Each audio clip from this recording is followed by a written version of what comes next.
O profeta Jeremias, conhecido em hebraico como Irmiyahu, ele foi um dos maiores profetas do Antigo Testamento, da Bíblia hebraico-aramaica.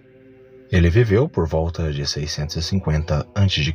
a 570 também a.C. Nesse vídeo eu quero falar especialmente a respeito de sua história e também de sua origem. Se você não conhece a respeito da vida de Jeremias, eu quero te convidar para assistir esse vídeo até o final, que você saberá mais a respeito da vida desse grande profeta do Antigo Testamento. Por isso eu peço que deixem os seus likes, os seus comentários, se inscrevam no canal e compartilhem este vídeo também com outras pessoas que desejam conhecer mais a respeito do profeta chorão.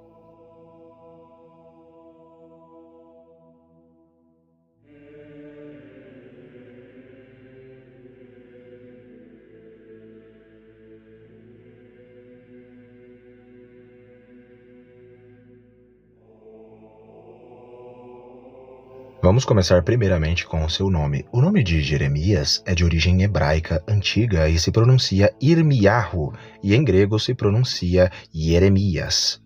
O nome de Jeremias em hebraico possui um significado lindo e tem o significado literalmente de Iá, isto é, o Deus, Yahweh, ou Yahweh, levantará. Jeremias também é chamado de o profeta chorão. Ele foi um dos maiores profetas da Bíblia hebraico-aramaica. E de acordo com a tradição judaica antiga, Jeremias foi o autor do livro que leva o seu nome, e também foi o autor dos livros dos reis e também do livro das lamentações, com a assistência e sob a direção de Baruque, filho de Nerias, seu escriba e também discípulo. De acordo com a narrativa do livro de Jeremias, o profeta surgiu como uma figura significativa no reino de Judá no final do século VII e início do século VI a.C. Nascido em uma linhagem sacerdotal, Jeremias relutantemente aceitou seu chamado para profeta, embarcando em uma tumultuada carga ali ministerial. Essa carga ministerial de Jeremias durou cerca de 5 décadas. Sua vida foi marcada por oposição, por prisão, também por lutas pessoais. De acordo com Jeremias 32 e 37, no centro da mensagem de Jeremias estavam as profecias do iminente julgamento divino, o aviso da idolatria da nação, injustiças sociais e decadência moral. De acordo com os textos da Bíblia, ele profetizou o cerco de Jerusalém e o cativeiro babilônico como consequências da desobediência do povo de Israel. Os ensinamentos de Jeremias abrangiam lamentações, oráculos e atos simbólicos, enfatizando a urgência do arrependimento e a restauração de um relacionamento e de uma aliança com o Deus de Israel. Jeremias é uma figura essencial tanto no judaísmo antigo quanto também no cristianismo. Suas palavras elas são lidas nas sinagogas como parte da Haftará e ele é citado também no Novo Testamento. No islamismo ele também é considerado ali um profeta e a sua narrativa é recontada na tradição islâmica. Agora falando a respeito das narrativas bíblicas a respeito da linhagem e do início da vida de Jeremias. Jeremias foi conhecido como profeta desde o 13º ano de Josias, rei de Judá, provavelmente 626 a.C., até depois da queda de Jerusalém e da destruição do Templo de Salomão, em 587 a.C. Este período abrangeu os reinados de 5 reis de Judá: Josias, Jeoacás, Jeoaquim, Joaquim e Zedequias. Uma curiosidade a respeito de Jeremias é que a mulher profetisa chamada Hulda, era parente e contemporânea de Jeremias, ou seja, ela era parente de Jeremias e também contemporânea do profeta Jeremias, isto é, viveu no mesmo período, na mesma época que Jeremias. Enquanto o profeta Sofonias foi uma espécie de mentor para Jeremias. Jeremias, ele era filho de Ilquias, que era um sacerdote da tribo de Benjamim, na aldeia de Anatot. As dificuldades que ele encontrou, conforme descritas nos livros de Jeremias e Lamentações, levaram os estudiosos a se referirem a ele como o profeta chorão, pois em várias e várias partes ele lamenta, ou seja, ele chora. Sobre a tribo de Jeremias, muitas pessoas por aí ficam espalhando coisas falsas a respeito de Jeremias, como por exemplo que ele era supostamente da tribo de Benjamim. Gente, isso é falso. Jeremias ele era da tribo de Levi, ele era um sacerdote. Seu pai, Ilquias, também era um sacerdote. Mas algumas pessoas vão dizer, então por que ele era um sacerdote da terra de Benjamim? É simples, os sacerdotes, os levitas, a tribo de Levi não tinham terra em Israel. Eles eram espalhados por todas as tribos, eles não tinham um pedaço de terra, ou seja, existiam sacerdotes na terra de Benjamim, na terra de Judá e assim por diante. Os levitas não tinham terra, a terra deles era servir basicamente a Deus, a herança deles era Deus. Jeremias foi chamado para profetizar em 626 a.C. por Deus para proclamar a destruição vindoura de Jerusalém por invasores do norte. Isso ocorreu porque Israel havia abandonado a Deus ao adorar os ídolos de Baal e queimar seus filhos como ofertas também a Baal. A nação de Israel havia se desviado tanto das leis de Deus que havia quebrado a aliança, fazendo com que Deus retirasse suas bênçãos. Jeremias foi guiado por Deus para proclamar que a nação de Judá sofreria fome, conquista estrangeira e também pilhagem e cativeiro em uma terra de estranhos.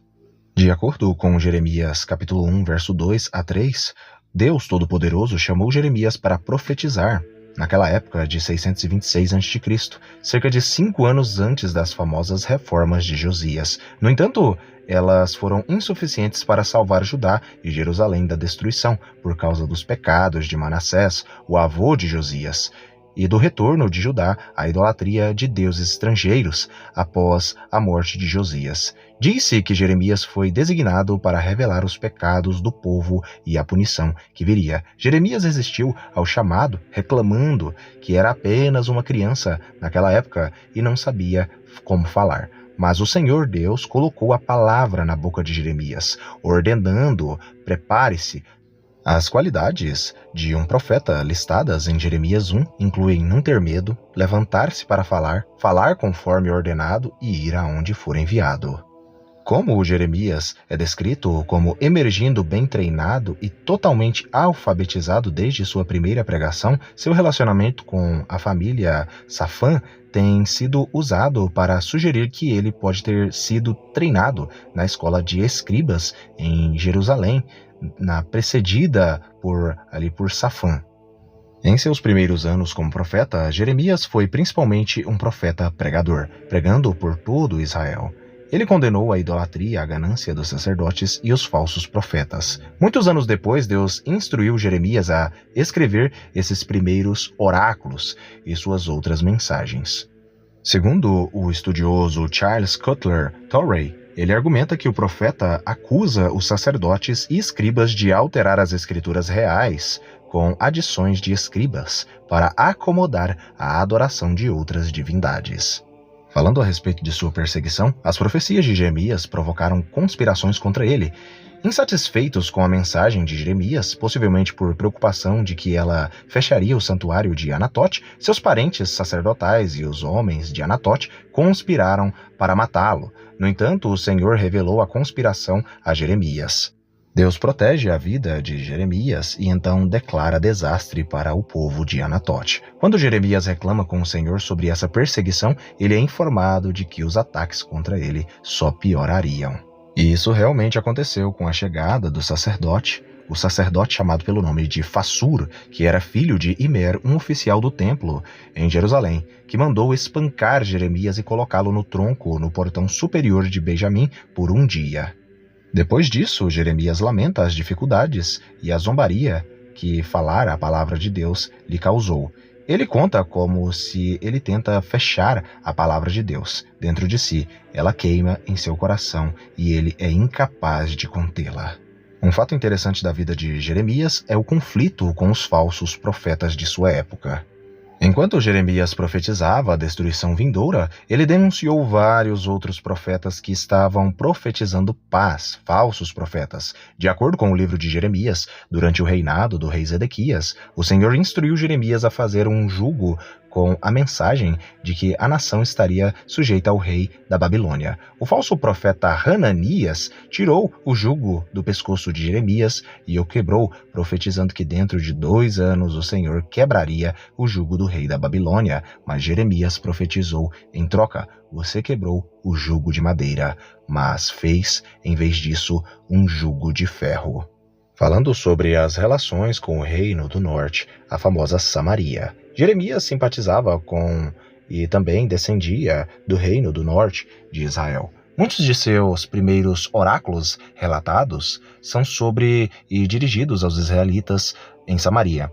Ele se assemelha ao profeta do norte Oséias, em seu uso de linguagem e exemplos do relacionamento de Deus com o povo de Israel. Oséias parece ter sido o primeiro profeta a descrever o relacionamento desejado como um exemplo do antigo casamento israelita, onde um homem poderia ser polígamo, enquanto uma mulher só tinha permissão para um marido. Jeremias frequentemente repete as imagens conjugais de Oséias.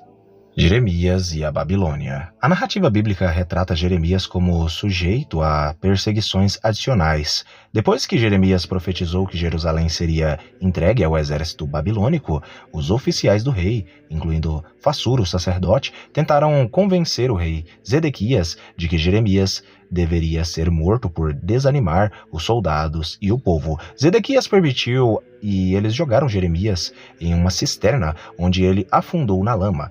A intenção parecia ser matar Jeremias pela fome, enquanto permitia que os oficiais alegassem ser inocentes de seu sangue. Porém, um homem eunuco chamado Ebed-Melech, que era um africano, basicamente um homem de origem etíope, um homem negro, resgatou Jeremias puxando-o para fora da cisterna, mas Jeremias permaneceu preso até Jerusalém cair para o exército babilônico em 587 a.C. Os babilônios libertaram Jeremias e mostraram-lhe grande bondade, permitindo-lhe escolher o local de sua residência de acordo com um decreto babilônico. Jeremias foi então para Mispá, em Benjamim, com Gedalias, que havia sido nomeado governador da Judéia. Jeremias e o Egito. Joanã sucedeu Gedalias, que havia sido assassinado por um príncipe israelita a soldo de Amon, por trabalhar com os babilônios, recusando-se a ouvir o conselho de Jeremias. Joanã fugiu para o Egito, levando consigo Jeremias e Baruque, o fiel escriba e servo de Jeremias, e as filhas do rei. Lá o profeta provavelmente passou o resto de sua vida, ainda buscando fazer o povo voltar para Deus. É muito provável que Jeremias passou seus últimos dias na terra do Egito e muito provavelmente também morreu na terra do Egito. Não sabemos se Jeremias se casou na terra do Egito, visto que ele mesmo profetizara que não deveria os homens de Israel se casarem na terra de Israel. Ou seja, é provável que ele possa ter se casado fora dos territórios israelitas, pois Deus basicamente destruiria ali com pestes os homens, as mães, os pais e os filhos que ficassem em Jerusalém. Eu espero que vocês tenham gostado deste vídeo a respeito da história de Jeremias e de sua vida, de sua missão, de sua trajetória. Comentem aqui nos comentários as opiniões de vocês a respeito do fim dos dias de Jeremias. Um abraço e até o próximo vídeo do canal.